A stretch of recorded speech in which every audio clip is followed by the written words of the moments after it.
সুপ্রিয় দর্শক, স্বাগত জানাচ্ছি আজকের সম্পাদকীয়তে। আমি তাজওয়ার মাহমিদ।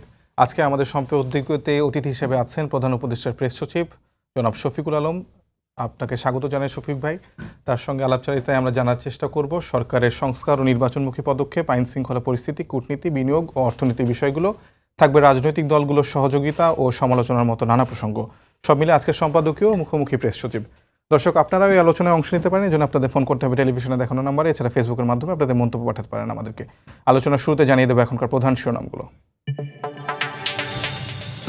আইন শৃঙ্খলা অবনতির প্রতিবাদে বিক্ষোভ বিএনপির। নির্বাচন বানচাল করতে ভয়াবহ পরিকল্পনায় কয়েকটি দল, অভিযোগ নেতাদের। জামায়াতকে নিয়ে বিস্ফোরক মন্তব্য।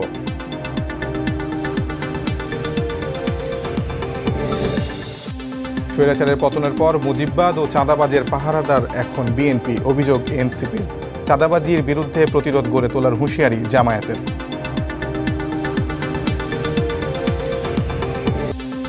জুলাই কন্যা দিবসে বর্ণিল আয়োজন, গণঅভ্যুত্থানে ভূমিকা তুলে ধরতে রিকশা শোভাযাত্রা। নারী বিদ্বেষীদের প্রতিরোধের ডাক, 5 আগস্ট গণভবন হচ্ছে স্মৃতি জাদুঘর। এবং শুল্ক নিয়ে যুক্তরাষ্ট্রের সঙ্গে আগামী সপ্তাহে ফের দর কষাকষি। রফতানি পণ্যে জিরো ট্যারিফই যৌক্তিক। দেশে ফিরে বাণিজ্য উপদেষ্টা, না কমলে শঙ্কা দেখছেন ব্যবসায়ীরা।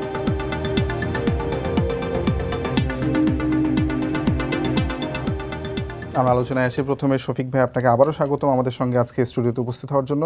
আপনাকে একটি সাধারণ প্রশ্ন দিয়ে শুরু করতে চাই। দেশের আইন শৃঙ্খলা পরিস্থিতি এখন কেমন দেখছেন? আমরা আজকে এটা নিয়ে আমরা একটা গত 5.5 বছর 6 বছরে আমরা স্ট্যাটিস্টিক্সটা দিয়েছি। জি, আমার মনে হয় যে আপনারা আমাদের যে সিএ পেজে দেখেছেন, সেখানে আমরা দেখছি যে আইন শৃঙ্খলা কিছু কিছু তো ক্রাইম অবনতি হয়েছে, কিছু কিছু উন্নতি হচ্ছে, কিছু কিছু স্ট্যাবল আছে। আমরা দেখছি যে একটা গ্রেটার একটা স্ট্যাবিলাইজেশন হয়েছে আইন শৃঙ্খলা পরিস্থিতিতে। যেটা হচ্ছে যে মানুষের পারসেপশনটা হয়তো একটু ডিফারেন্ট। পারসেপশনের জায়গাটা আমি বলছি না, বাট যেমন ধরেন যেটা হয় যে একজনের একটা মৃত্যু দেখলো আপনার সামনে, বা একটা ভয়ঙ্কর একটা মৃত্যু দেখলো, ব্রুটাল একটা মার্ডার, ওইটা দেখে অনেকে মনে করছেন যে আইন শৃঙ্খলা পরিস্থিতি বুঝি খুবই খারাপ। কিন্তু যদি আপনি ওভারঅল স্ট্যাটিস্টিক্স দেখেন, আপনি যখন জার্নালিস্ট হবেন, আপনার তো এটা দেখতে হবে যে ওভার দ্য লং রান আপনার ট্রেন্ডটা কি। ট্রেন্ড কিন্তু দেখাচ্ছে যে থিংস আর স্ট্যাবিলাইজিং। আমরা যেটি আপনারা আজকে যেই পরিসংখ্যানটি দিয়েছেন সেখানে সেটা আমার সামনেই আছে। এখানে দেখছে যে সেপ্টেম্বর 2024-এ মোট অপরাধের সংখ্যা 12,545টি এবং সেটি জুনে এসে 15,167টি, মেতে ছিল 16,045টি। মানে ওঠানামা করছে এবং দেখা যাচ্ছে সেপ্টেম্বরের থেকে মে জুনে এসে বেড়েছে।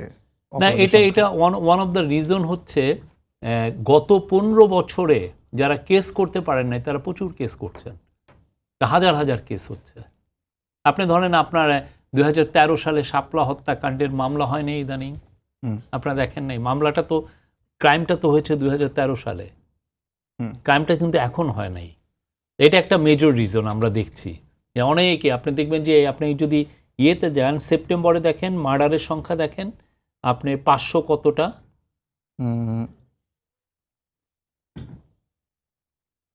ডাকাতি 657টি এবং দেখেন খুন 583। কেন এটা বেশি জানেন? বাংলাদেশে অন অ্যান এভারেজ মার্ডার হয় হচ্ছে প্রতি, যদি আপনি দেখেন এটা একটা স্ট্যাবল একটা ট্রেন্ড দেখা যায়, 250 থেকে 350-র মধ্যে এটা থাকে মার্ডারটা। কোনো মাসে একটু হাই হয়, কোনো মাসে কম হয়। কিন্তু এই যে 583 কেন জানেন? সেপ্টেম্বর কেন, যারা অগাস্টে খুন হয়েছে হাসিনার বাহিনীর দ্বারা, তারা এসে সবগুলো মার্ডার কেসটা করেছে মূলত ইয়েতে সেপ্টেম্বরে, অক্টোবরে। তো ওইটা রিফ্লেকশন ওইখানে হয়েছে। তো মার্ডার সাধারণত 583 হয় না। আমাদের যে মার্ডার যে স্ট্যাটিস্টিক্স, এইটা হচ্ছে ওই সময় যেটা আপনার ভাই মারা গেছে জুলাই, ধরেন অগাস্টের 4 তারিখে বা জুলাইয়ের 18 তারিখে, আপনি তো কেসই করতে পারেন নাই। আপনাকে কেসই করতে দেন। আপনি কেসটা করলেন কখন? আপনি কেসটা করলেন এসে সেপ্টেম্বরে, যখন অলরেডি হাসিনা চলে গেছে।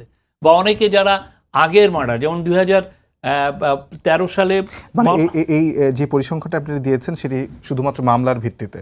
এটা মামলার ভিত্তিতে। এটা সারা বাংলাদেশে সাধারণত খুন হলে মামলা হয়, সবকিছুরই মামলা হয়। আপনারা আজকে একটি প্রেস রিলিজও দিয়েছেন এই প্রসঙ্গে এবং সেখানে বলেছেন যে চলতি বছর বড় ধরনের অপরাধের সংখ্যা উল্লেখযোগ্যভাবে বেড়েছে। গণমাধ্যমে এমন খবর বেরিয়েছে এবং এমন দাবি সঠিক নয়। সত্য। সম্প্রতি যে পাথর মেরে হত্যাকাণ্ড কিংবা এখন আপনি ইমামের একটা ছুরিকাঘাত, মার্ডারকে দিয়ে কি আপনি ট্রেন বলবেন? আমরা তো বলছি এটা খুবই ভয়ঙ্কর, এরকম আমি দৃশ্য দেখিনি, আমারই খারাপ লেগেছে। এটা আমার কেন, যে কোনো মানুষের যারই মিনিমাম হিউম্যানিটি আছে, একটা লোককে আপনি পাথর মেরে ফেলতেছেন, এটা দেখা যায়।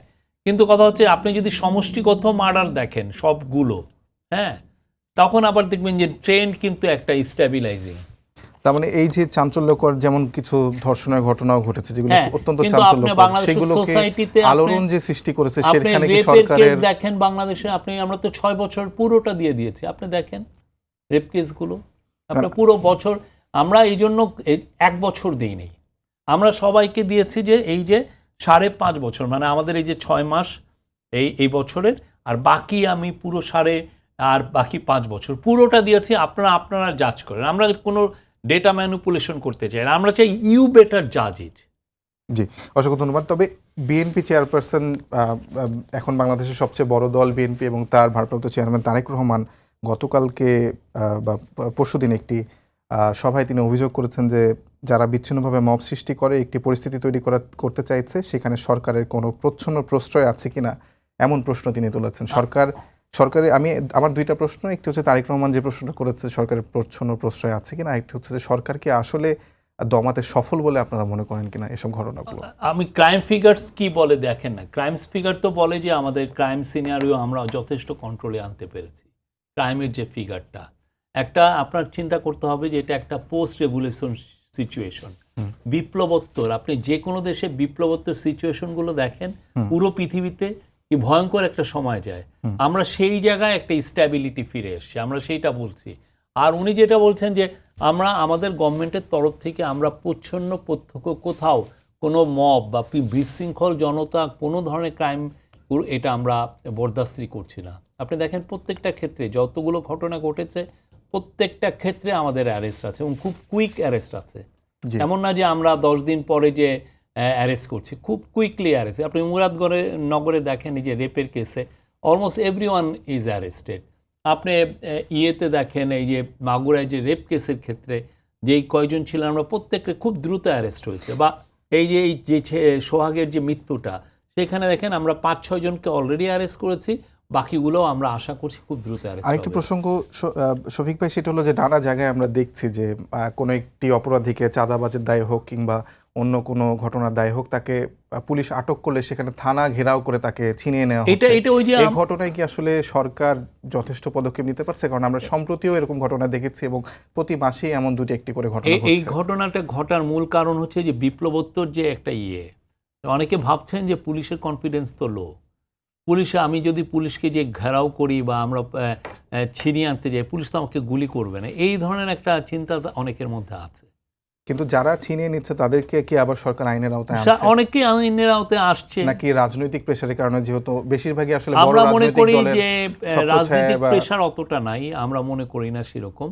বাট আমরা মনে করি যে একটা বিপ্লবোত্তর যখন আমরা একটা সমাজ গঠন করব, বিপ্লবোত্তর সময়ে সবাই আমরা একসাথে যদি কাজ না করি তাহলে কাজগুলো ডিফিকাল্ট হয়ে যায়। কাজগুলো সবাই একসাথে করতে হয়। আমরা সবাই, আপনি দেখেন শেখ হাসিনার মন্ত্রীরা কি বলেছিল যে যদি আওয়ামী লীগ পড়ে যায়, গভর্নমেন্ট পড়ে যায়, তাহলে 5 লক্ষ লোকের মতো খুন হবে। এটা হয়েছে? হয় নাই।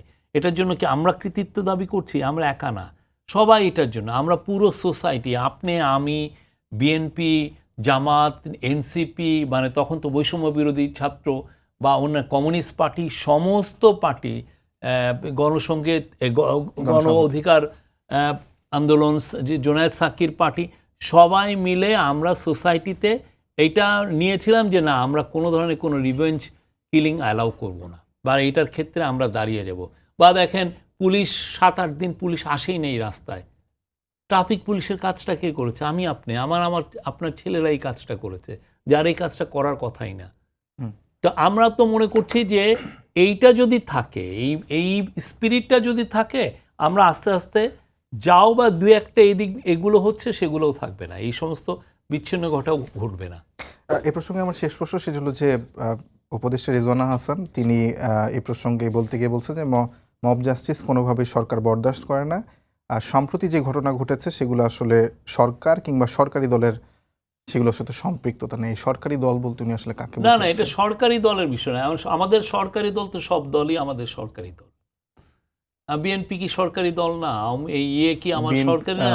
জামাত সরকারি দল না? এনসিপি কি? সোহাগ হত্যাকাণ্ডের সঙ্গে তো আমাদের আসলে আমরা যুবদল, ছাত্রদল, আমরা স্বেচ্ছাসেবক দলের মনে করি কর্মীরা যারাই জুলাই এই গণ আন্দোলনে ছিল সবাই সরকারি দল, সবাই আমাদের অংশীজন। আমরা তাদের সাথে নিয়মিত বসে তাদের কনসেনসাস কমিশনের সাথে তাদের যে বৈঠকে আমরা ফ্যাসিলিটেট করছি যাতে আমরা একটা পলিটিক্যাল সেটেলমেন্ট খুব দ্রুত করতে পারি। আমরা মনে করি এরা সবাই সরকারি দল, জি, আমরা কাউকে বাদ দিচ্ছি না। অসংখ্য ধন্যবাদ। অনেকের জনমনে আসলে এই প্রশ্নটা ছিল, এটা কি আসলে এনসিপি কে বুঝিয়েছে কিনা? এনসিপিকে কেন বুঝাবে? আমাদের আপনি যদি এটা এনসিপির, অনেকে বলেন যে দুইজন স্টুডেন্ট লিডার আমাদের এখানে আছেন তারা বুঝিয়ে, তারা তো এনসিপি করেন না। জি, অসংখ্য ধন্যবাদ এই পরিষ্কার করার জন্য। একটু কূটনীতির দিকে যাই, সেটি হচ্ছে যে আমরা সম্প্রতি পত্রপত্রিকা এবং খুবই এভিডেন্সিয়াল রিপোর্টে দেখেছি যে রোহিঙ্গাদের অনুপ্রবেশ ঘটছে বাংলাদেশে এবং শেষ কয়েক মাসে প্রায় 1.5 লাখ মতো রোহিঙ্গা অনুপ্রবেশ করেছে। এখানে দুটি প্রশ্ন, একটি হচ্ছে ভারতও কিছু রোহিঙ্গা পুশিং করছে এবং বর্ডার ক্রস করে আসছে। এইটা আসলে রোহিঙ্গার যে সংকটের সমাধান, আমরা গত মার্চ মাসে অ্যান্তনিও গুতেরেস এসেছিলেন, বাংলাদেশের প্রধান উপদেষ্টা গিয়েছিলেন রোহিঙ্গা ক্যাম্পে। তারপর যে স্বপ্নটা আমরা বুনেছিলাম সেটা কি আসলে পুরোপুরি বিফলে গেল কি? এটা ইউএনএইচসিআর যে স্ট্যাটিস্টিক্সটা দিয়েছে সেটা হচ্ছে 18 মাসের স্ট্যাটিস্টিক্স, এটা একদিনের না। মানে 18 মাসের মধ্যে আমাদের সময়ের 10 মাসের মতো, আর বাকিটা হচ্ছে 8 মাস আগের আমলের সময়ে। এই 18, আপনি যদি দেখেন গুগল করেন দেখবে যে 18 মাসের স্ট্যাটিস্টিক্স। এই 18 মাসে 1.5 লাখ রোহিঙ্গা এসেছে। ওইখানে একটা ভোলাটাইল একটা সিচুয়েশন, ভয়ঙ্কর রকমের একটা ভোলাটাইল সিচুয়েশন। সেই সিচুয়েশনের সেই একটা মানে এই সিভিল ওয়ারের মাঝখানে পড়েছে রোহিঙ্গা জনগোষ্ঠী। আরাকান আর্মি একটা বুদ্ধিস্ট, মেজরিটি বুদ্ধিস্ট একটা গ্রুপ, আর ওদিক দিয়ে হচ্ছে মায়ানমার গভর্নমেন্টের যে মিলিটারি, এরাও মেজরিটি বুদ্ধিস্ট। এদের মাঝখানে পড়ে গেছে রোহিঙ্গা জনগোষ্ঠী, যারা মোস্টলি হচ্ছে মুসলমান। এর মাঝখানে পড়ে গেছে। এখন এরা তো অনেক এমন হচ্ছে যে এমনই যুদ্ধ, ওইখানে খাবারের সাপ্লাইটাও ঠিক মতো নাই। তো এরা এখন না পারতে এখানে এসে পড়ছে। আমরা কি না করব? নিশ্চয়ই জানেন যে মানবিক করিডোর নিয়ে অনেক ধরনের আলোচনা হয়েছে। আমরা কি আসলে বর্ডারটা ফ্রি রেখেছি নাকি বর্ডারের মানে ফাঁক দিয়ে তারা ঢুকছে? আসলে পরিস্থিতিটা কি? এটা বাংলাদেশের সত্য ঘটনাটা ওই আপনার কাছে পাশে জানতে তো চাচ্ছি। বর্ডারের ওদের তো কেউ নাই। আমার তো 290 কিলোমিটারের মতো বর্ডার। আমি 290 কিলোমিটার প্রতিটা ইঞ্চি তো আমি দিতে পারবো না, কি জানো, প্রোটেকশন দিতে পারবো না। ওইটার জন্য আমার লোক বলো নাই। ফলে যেই জায়গাটা একটু পোরাস আছে, খালি আছে, সেই জায়গা দিয়ে তারা ঢুকছে। এখানে আমাদের আসলে করার খুব যে বেশি, এরকম একটা প্রেশার করলে আপনি আবার যখন এসে পড়ে তখন তো আপনি এই লোকগুলো সিভিল ওয়ার থেকে পালিয়ে আসছে, মৃত্যু জানকে হাতে নিয়ে আসছে এখানে, তাকে আবার আমি কি বন্দুকের নলে বলতে পারি এই তুমি পাশে চলে যাও? এটাও তো বলা যায় না। তার মানে মার্চ মাসে আসলে প্রধান উপদেষ্টা রোহিঙ্গা ক্যাম্পে সফর, জাতিসংঘের মহাসচিবের না, রোহিঙ্গা ক্যাম্পে একটা সফর, জিনিস যেটা হয়েছে যে পরিস্থিতিটা আসলে মানুষ যেটা ভাবছিল যে রোহিঙ্গা সংকটের সমাধান হবে রোহিঙ্গা এবং সংকটের আগামী বছর গিয়ে তারা ঈদ করতে পারবে নিজ দেশে, সেটা আমরা কি তো আসলে এটা আশাবাদী অধরা তো থেকে সব যাচ্ছে সময়। কিনা? আমরা সব সময় এটার আশাবাদী। আমরা আশাবাদী কেন? কারণ হচ্ছে আমাদের সাথে মায়ানমারের একটা টকস হয়েছে বিমস্টেকে। এই প্রথমবারের মতো মায়ানমারের যিনি ওদের এখন মিলিটারি হুন্তা লিডার এবং ওদের যে প্রেসিডেন্ট, হ্যাঁ, মিলিটারির আগে জেনারেল মিং অং লাই, তার সাথে কথা হয়েছে। ওদের ফরেন মিনিস্টার আর আমাদের national security adviser, foreign minister নিজে একজন লেফটেন্যান্ট জেনারেল, তারা একটা প্রেস কনফারেন্সে একসাথে বলেছেন যে 1,80,000 Rohingya they think that they are fit to return to মানে তারা স্বীকার করছে এবং ফর দি ফার্স্ট টাইম তারা বলছে যে এরা আসলে রোহিঙ্গা। কিন্তু ফলে আমরা দেখছি যে কিছু তো ডেভেলপমেন্ট হয়েছে, যেটা খুবই পজিটিভ। কিন্তু এখন রাখাইন স্টেটের যে পরিস্থিতি, সেটা তো আসলে নিয়ন্ত্রণে মূলত আরাকান আর্মি। আপনাদেরকে আরাকান আর্মির সঙ্গে কোনো ধরনের আমাদের আরাকান আর্মির সাথেও আমাদের কথা হচ্ছে, আমরা অস্বীকার করছি না, আমাদের সাথে কথা হচ্ছে। আমরা মনে করি তারা সেখানে এইটা যদি ওখানে একটা রাখাইনের যদি একটা পিসফুল সেটেলমেন্ট হতে হয়, সেখানে রোহিঙ্গা জনগোষ্ঠীকে নিয়েই পিসফুল সেটেলমেন্ট হতে হবে। জি, অসংখ্য ধন্যবাদ। আপনি নিশ্চয়ই লক্ষ্য করেছেন আরেকটি সীমান্তের ঘটনায় আলোকপাত করতে চাই। সেটা হলো শুক্রবার এবং শনিবার দুজন সীমান্তে হত্যার শিকার হয়েছেন।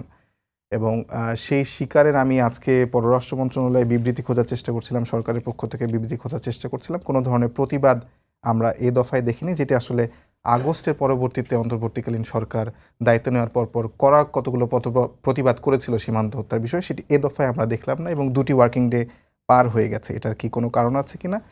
একই সঙ্গে অনেক জুড়ে সময় দিচ্ছি, তো অনেক সময় যেটা হয় যে কূটনীতিক চ্যানেলে প্রতিবাদটা চলে যায়, অনেক সময় স্টেটমেন্ট আমরা দেইও না, এগুলো হয়।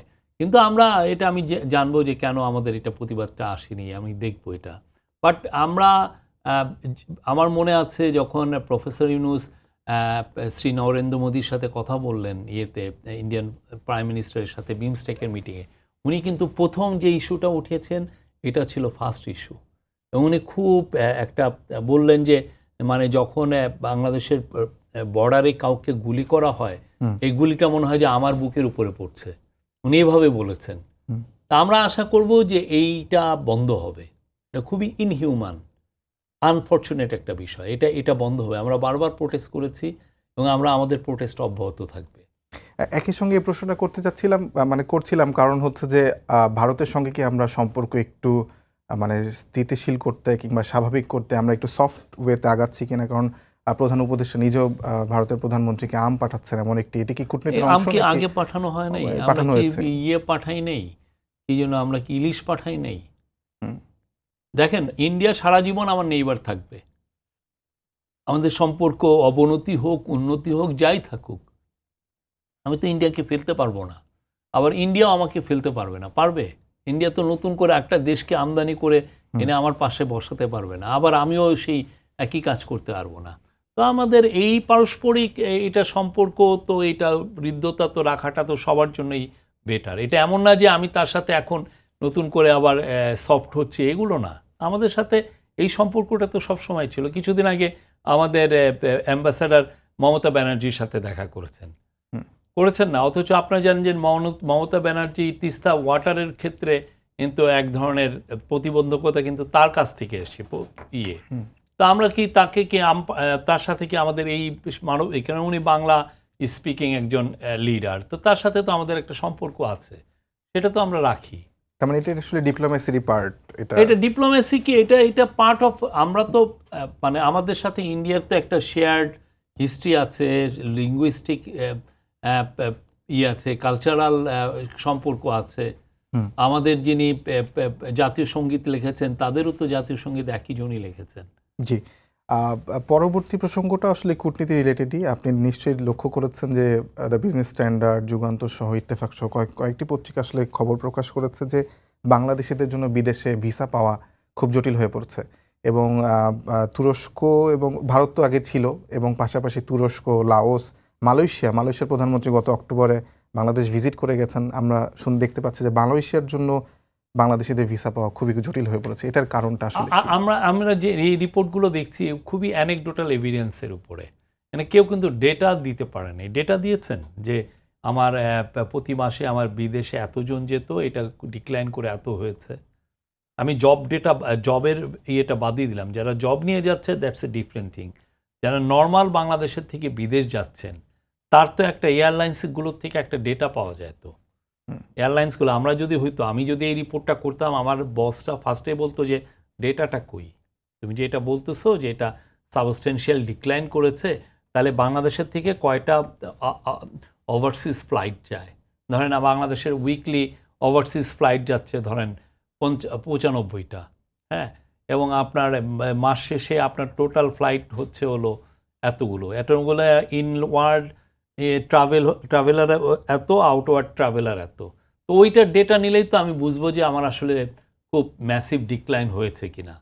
এটা আসলে আপনি দেখেন, আপনি রিপোর্টগুলো পড়েন। আমি জাগো নিউজের একটা রিপোর্ট পড়লাম, আমি কোনো ডেটা পাই না, বরঞ্চ উনি রিপোর্টার অনেক বেশি এমফাসিস দিচ্ছেন ইন্ডিয়ার উপরে। আর ইন্ডিয়া কেন আমাদের এখন ভিসা দিচ্ছেন, এটা আমরা সবাই তো মালয়েশিয়ার যে বিষয়টি, তুরস্কর যে বিষয়টি, মালয়েশিয়া তুরস্ক আসলে এটা হচ্ছে কিনা, আপনারা, আমার মনে হয় যে আপনারা একটু ইয়ে করেন। ইয়ের কথাও বলছেন, থাইল্যান্ডের কথাও বলছেন। থাইল্যান্ডে আমি তো জানি যে তারা প্রতি দিন 400 টাকা করে ভিসা দেওয়ার কথা, বা ওইটা হচ্ছে।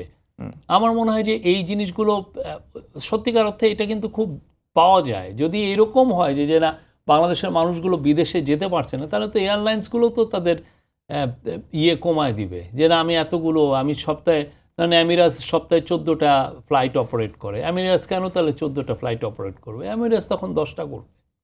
জি, আরেকটি বিষয় প্রসঙ্গ এসেছে, সেটি হলো যে যুক্তরাষ্ট্র অর্থাৎ ট্রাম্প প্রশাসনের যে 35% শুল্ক আরোপ বাংলাদেশের প্রতি 14টি দেশের উপর করেছে এবং এক একটি দেশের উপর 1% করেছে, বাংলাদেশের উপর 35% করেছে, যেটি আসলে আমাদের যেগুলো কম্পিটিটিভ নেশন আছে যেমন ভিয়েতনাম, তাদের উপর 20%, আমাদের উপর 35%। এই বিষয়ে যেহেতু ডক্টর মোহাম্মদ ইউনূস আসলে ক্লিঞ্চ হয়েছে, শেষ হয়েছে ভিয়েতনামের ডিলটা, আপনি শিওর? আপনি কালকে ফাইন্যান্সিয়াল টাইমসটা পড়েছেন? ফাইন্যান্সিয়াল টাইমসে আপনি দেখেন ভিয়েতনামের উপরে একটা বড় রিপোর্ট আছে, ওরা বলছে যে 20% বা 40% নিয়ে যথেষ্ট ধোঁয়াশা আছে এবং এটা যদি হয় সেটা নিয়ে ভিয়েতনামের বিজনেসম্যানরা এটা নিয়ে কথা বলছেন। তারা বলছেন যে ওনারা তাড়াহুড়ো করছেন না, পুরো পৃথিবীর 190টার উপরে দেশ ইউএসের সাথে ট্রেডিং করে, তার মধ্যে মাত্র 2টা দেশ তার সাথে, যদি ভিয়েতনামকে আমি ইনক্লুড করি তাহলে 2টা দেশ তার সাথে, আপনি ওই ভিয়েতনামের ওই রিপোর্টটাতেই আছে, 2টা দেশ সোফার একটা ডিল করতে পেরেছে, বাকি কেউ তো এখনো ডিল করতে পারে নাই। এটা ইউরোপিয়ান ইউনিয়নই বলেন বা কানাডা বলেন বা ইউকে বলেন বা মেক্সিকো, যারা একদম খুব ইউএসএ সবচেয়ে কাছের বন্ধু, সারা জীবনের পরীক্ষিত বন্ধু, যাদের সাথে নিয়ে এসে সেকেন্ড ওয়ার্ল্ড ওয়ার করেছে, বড় বড় যুদ্ধে যখন দেখেন ইউএস কারকে কোন কোন দেশে, ইরাক ওয়ারে কারা কারা যে ইউএসের সাথে যুদ্ধ করেছে, বা এইবার এই যে যখন সাথে টেনশন হচ্ছিল ইসরায়েল ইরান টেনশনের সময় আপনি দেখেছেন কারা, তো তাদের সাথেই তো এটা ক্লিঞ্চ হয় নাই। অস্থির হওয়ার কিছু নাই, এই জিনিসগুলো আপনি তাড়াহুড়ো করে যদি আমার অবস্থা আরো খারাপ হয়ে যায়, জি ঠিক না? আর ভিয়েতনামের ইকোনমি আপনার বুঝতে হবে আর আমার ইকোনমি বুঝতে হবে, আমার ইকোনমি আর ভিয়েতনামের ইকোনমিতে না, ভিয়েতনামের পুরো গ্রোথটাই হচ্ছে ইউএসকে ঘিরে, ঠিক আছে? ইউএস এর সাথে ভিয়েতনামের ট্রেড ডেফিসিট 123 বিলিয়ন ডলার, আর আমার সাথে $7 বিলিয়ন। আমি আরও 50 বিলিয়নের মতো আমি এক্সপোর্ট করি, তার মধ্যে 41-42 বিলিয়ন ডলার আমি করি অন্যান্য মার্কেটে।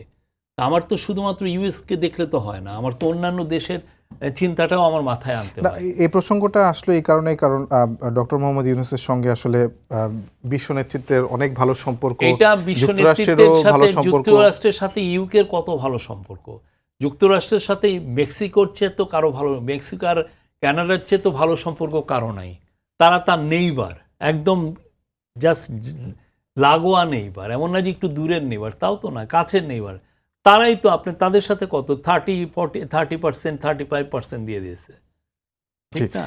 অসংখ্য ধন্যবাদ শফিক ভাই। এবার একটু দেশের রাজনীতি প্রসঙ্গে আসে, সেটি হলো যে জাতীয় ঐক্যমত্য কমিশন তারা আলোচনা করছে এবং রাজনৈতিক দলগুলোর সঙ্গে দফায় দফায় বসছে। আসলে সংস্কারের যে প্রস্তাবগুলো সেটা আসলে বাস্তবায়ন হওয়ার প্রক্রিয়াটা কি? আমি এটা প্রশ্নটা এই কারণেই করছি কারণ ইতোমধ্যেই এনসিপির যিনি আহ্বায়ক আছেন নাহিদ ইসলাম, তিনি বলেছেন যে জুলাই ঘোষণাপত্র এই সময়ের মধ্যে না হলে 3 আগস্ট এনসিপি নিজেরাই ঘোষণা দিবে। আসলে সেই প্রক্রিয়া কতদূর, এই বিষয়ে আমাদের একটু আলোকপাত করবেন এবং দিলে হলো কেন?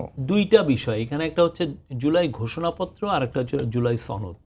আপনি ঘোষণাপত্রের কথা বলছেন, ঘোষণাপত্রের ক্ষেত্রে যে একটা ড্রাফট করা হচ্ছে সেটা সবগুলো পার্টির সাথেই শেয়ার করা হবে, এটা ঘোষণাপত্র, এবং এই আমরা আশা করব যে পার্টিগুলো খুব দ্রুত যাতে এটার উত্তরটা দেন।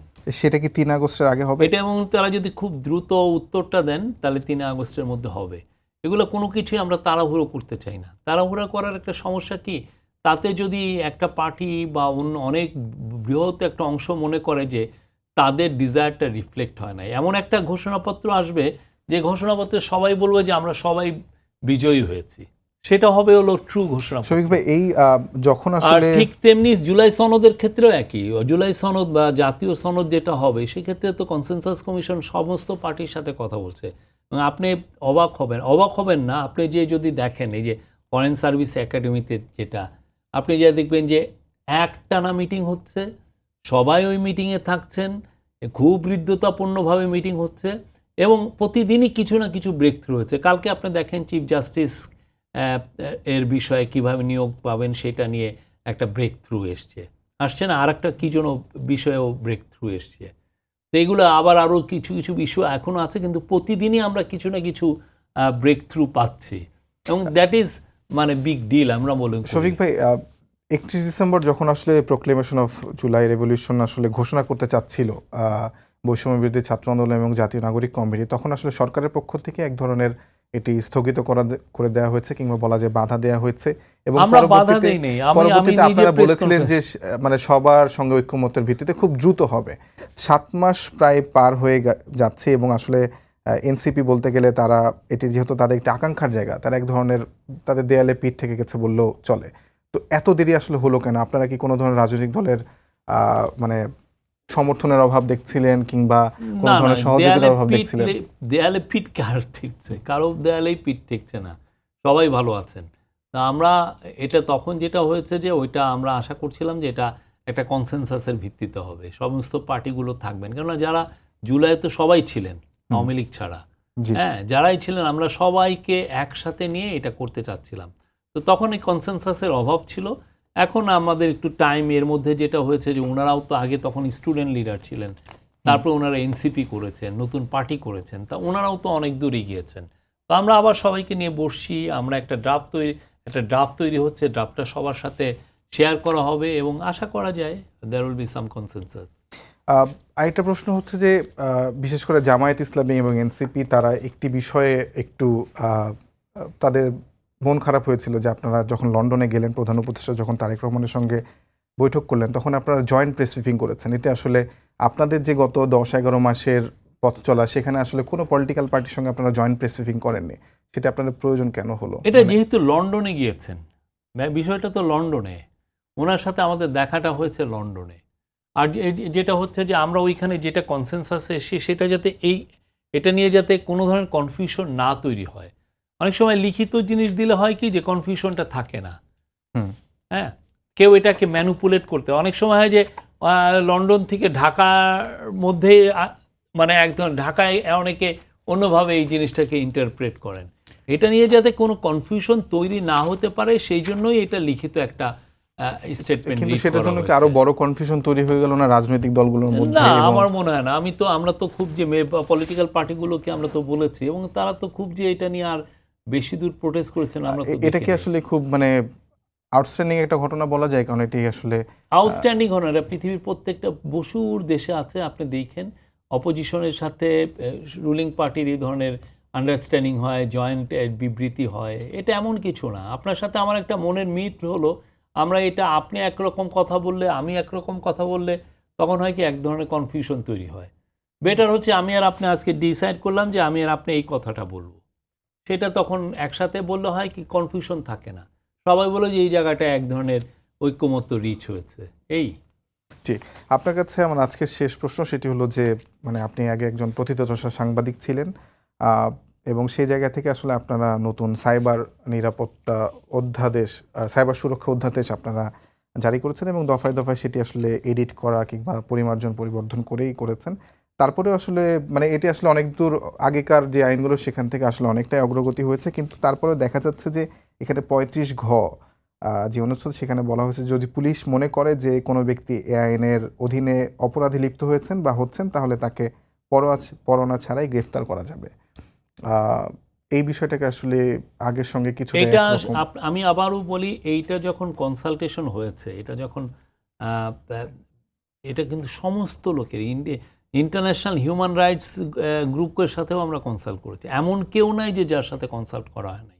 অনেকবার এটা ড্রাফট চেঞ্জ করেছে, যখন সবাই বলেছেন ওকে দিস ইজ গুড, তখন আমরা এটাকে করছি। আমার মনে হয় না এটা কোনো মেজর ইস্যু। তাহলে তো যারা আমাদের দেশে যারা হিউম্যান রাইটস নিয়ে কাজ করেন তারা তো এটা নিয়ে একদম ধরে থাকতেন, বলতেন যে না এটা আপনারা এটা করতে পারেন। আমি যদি একটু মানে হিউম্যান রাইটসে যারা কাজ করেন তাদের মধ্যে অন্যতম ইফতেখারুজ্জামান, ডক্টর ইফতেখারুজ্জামান টিআইবি, তিনি কয়েকটা বিষয় আসলে দুটি বিষয়ে বেসিক্যালি পয়েন্ট রেজ করেছেন। আমি তার আগে আসলে আপনার কাছে জানতে চাই যে সাইবার সুরক্ষা কাউন্সিলকে আপনারা গঠন করার একটা অধ্যাদেশে রেখেছেন কিনা? এটা হতে পারে সেখানে প্রধানমন্ত্রী আসলে সেই কাউন্সিলের প্রধান ব্যক্তি বা প্রেসিডেন্ট প্রিসাইড ওভার করবেন, এরকম হতে পারে। এটা এমফাসিসটা তার উপর যদি প্রধানমন্ত্রী আসলে সাইবার সিকিউরিটি বা কাউন্সিলের মানে প্রধান হন, সেক্ষেত্রে কি আসলে মত প্রকাশের স্বাধীনতা সরকারের দিকে এটা প্রয়োগ যতক্ষণ না হবে আপনি কিভাবে আগে স্পেকুলেট করা তো ঠিক না। আপনার তো আগে দেখতে হবে যে উনি আসলে ওনার পাওয়ারটা অ্যাবিউজ করছেন কিনা। এটা ওনাকে ওই জন্যই রাখা হয়েছে যাতে এই জিনিসটা যাতে সিরিয়াসলি দেখা হয়। আপনি তো ভাবছেন যে আপনি এটা চিন্তা করছেন যে এটা ভায়োলেট হতে হবে, আর আমরা এইখানে চিন্তা করা হয়েছে যে এই জিনিসগুলো বাংলাদেশে হিউম্যান রাইটসের ইস্যুগুলো যেন সিরিয়াসলি দেখা হয়, সেই জন্য তাকে ওইখানে রাখা কিন্তু হয়েছে। মানে আমরা যে সংবিধান সংস্কার করতে চাচ্ছি কিংবা যেগুলোই আমাদের পরিবর্তন সংস্কার আনতে চাচ্ছি, তার মধ্যে একটি অন্যতম গুরুত্বপূর্ণ পয়েন্ট হলো যে প্রধানমন্ত্রীর যে একক কর্তৃত্ব সেটিকে খর্ব করা বা সেটিকে আসলে ডিসপার্স করে ভাগাভাগি করে নেওয়া। সেখানে যদি আসলে কাউন্সিলের প্রধানমন্ত্রী হন, এটা সেখানে তো তার কর্তৃত্ব তো থাকছে মত প্রকাশের আপনি উপরে। যেই অ্যাঙ্গেলে বলেছেন, আপনি বলছেন যে উনি থাকলে জিনিসটা আরো ক্ষতিগ্রস্ত হবে, আর আমি বলছি যে না, উনি থাকলে জিনিসটা আরো মানে আরো ওয়াকিবহাল হবেন অনেক বিষয়ে। অনেক সময় এমনও হতে পারে যে ওনার অজান্তে হিউম্যান রাইটস ভায়োলেশন হচ্ছে। একটা মন্ত্রী একটা লোককে গুম করে ফেললেন, একটা গ্রুপ একটা ইয়েতে, এটা এই যে উনি থাকা মানে ওনাকে আমি আরো অ্যাকাউন্টেবল করা। সেই প্রধানমন্ত্রী যদি শেখ হাসিনার মতো হয়, সেক্ষেত্রে তো শঙ্কা সেক্ষেত্রেও থেকে যাচ্ছে। আজকে দেখেন শেখ হাসিনার কি পরিণত হচ্ছে। না, সেটা তো তারও সেই পরিণত আমরা তো হবে। আসলে সিস্টেমগুলো এই কারণে তৈরি করে যাতে চেক এন্ড ব্যালেন্স থাকে।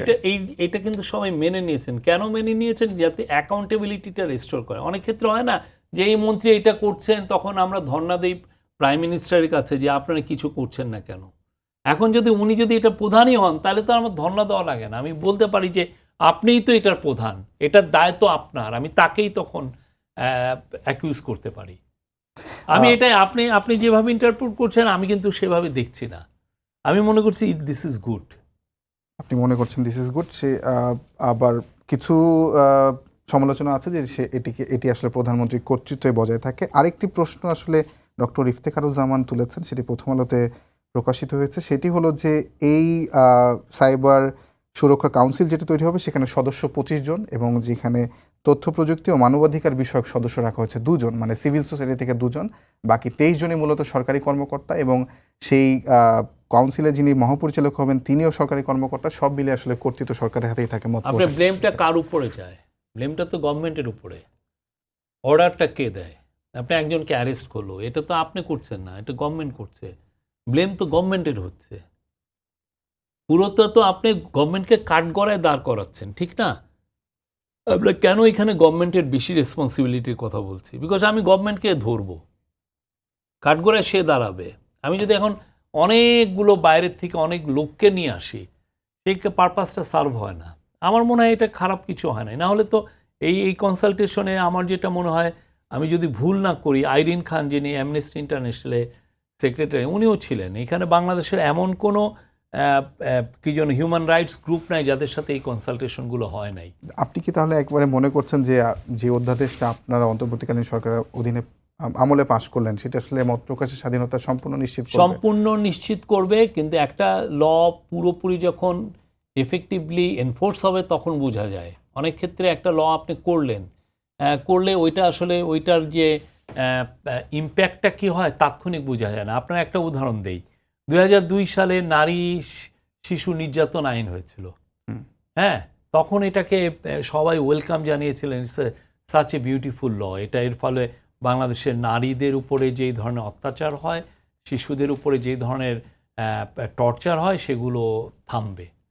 তো এটার ফলে এবং এটা এমন কঠিন করা হয়েছিল যে এর ফলে যেই লোক এই আইনের দ্বারা অ্যারেস্টেড হবে তার জামিনও বাদ দিয়ে দেওয়া হলো, যে না, সে জামিনও পাবে না।